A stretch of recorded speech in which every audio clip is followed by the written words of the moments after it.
Now let's go to the measures of central tendency. It's used to represent and summarize a data set. We have mean. Mean is equivalent to the quotient of the sum of all data to the number of data points. Median is the middle value of a distribution of numbers, and mode is the most frequent number in a collection of data. Mean can be solved using this equation. X bar is equivalent to the summation of x over n, or the sum of the data points divided by the number of data points. For example, let's find the mean of the data set 9, 8, 10, 9, 11, 12, 15, 20, 9, 14, 15, 21, and 10. So all you have to do is to get the sum of all the data points, which is 9 plus 1 plus 8 plus 10 plus 9 plus 11, 12, 15, 20, 9, 40, 15, 21, and 10. So that is 175 and divided by the number of data points. So 1, 2, 3, 4, 5, 6, 7, 8, 9, 10, 11, 12, 13, 14. So divided by 14, therefore our mean is 12.5. So that's how we compute the mean of a set of data points. The frequency distribution below is the list of results of a quiz given by Professor X's math class. Let's find the mean. Take note that this is a frequency distribution. It means that the perfect score 10 appeared 3 times on the data set, while 9 appeared 10. So to solve for the mean, we will multiply each data points with its frequency. So 10 times 3, then add that to the product of the other data points with its frequency. So that's 10 times 3 plus 9 times 10 plus 8.9 and so on, and divided with the total number of frequency, which is solved by adding these values. That's equivalent to 42. Therefore, the mean of the scores, quiz scores of Professor X's math class is 7.57 points. So that's how you solve the mean for a frequency distribution data set. Mean of grouped data.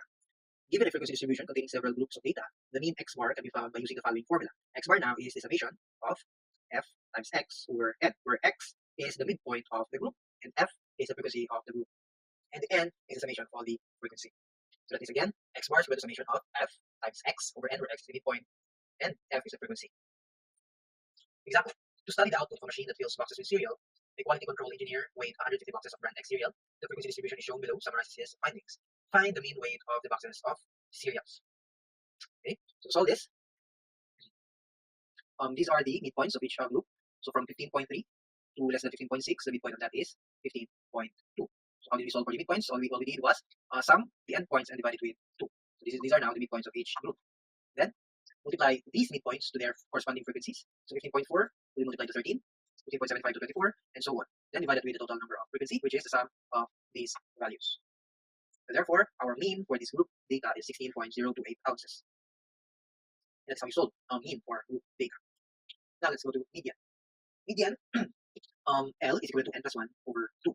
So once the data have been arranged from smallest to largest, the median is the Lth number in the list. So for example, we have 2, 8, 3, 5, 10, 11, 6, 8, and 5 for example A. The first thing to do is to arrange that from smallest to largest. That's 2, 3, 5, 6, 8, 8, 10, 11. Now, using the formula n plus 1 over 2, that is 1, 2, 3, 4, 5, 6, 9. So 9 plus 1 is 10 divided by 2, that is 5. So therefore, the median for letter A is the fifth term, which is 2, 3, 5, 5, 6. So that is 6. Now, for letter B. So alright, we're arranging this from smallest to largest. Is 2, 2, 3, 6, 8, 8, 11. So as you can see, this is 2, 4, 6, 8. Even numbers.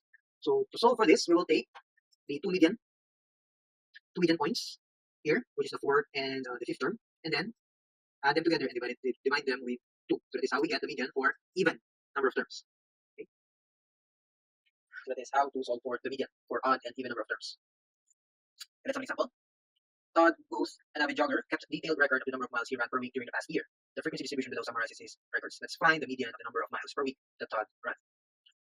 Right. So the total number of frequency is 52.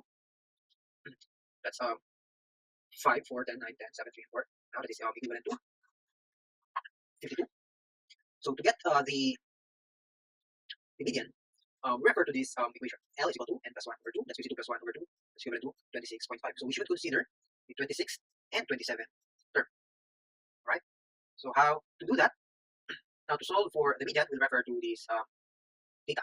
So we have 5 plus 4, that's 9, plus 10, that's 19, plus 9, that is 28. So therefore, the 26th and 27th term resides in this part here. Okay? So meaning, the 26th term has a value of 3 miles run per week, and the 27th term also has the value of 3 miles run per week. Now, adding the 2 and divided with 2, that's 6 divided by 2, 3. Therefore, our median for this example is 3 miles run per week. Now let's go to the mode. The mode is a number, it's a data set that appeared supposed in a data set. So for letter A, the modes here are, the mode for letter A is 10 because it appeared 3 times. For B, for B, the modes are 1, 10, 9, and 4 because they appeared twice. All of these data sets. So again, the modes for letter B are 1, 10, 4, and 9. So how about letter C? So the modes are 9 and 3 because they appeared twice in the data set. So that is how you identify the mode in the data set. It's the number or it's the data points that appeared the most in the data set. Alright, so this is an exercise for you to solve. So given this data, all you have to do is to find the mean, median, and mode. Mode of the average points per game per season by Michael Jordan. So you can solve this at home.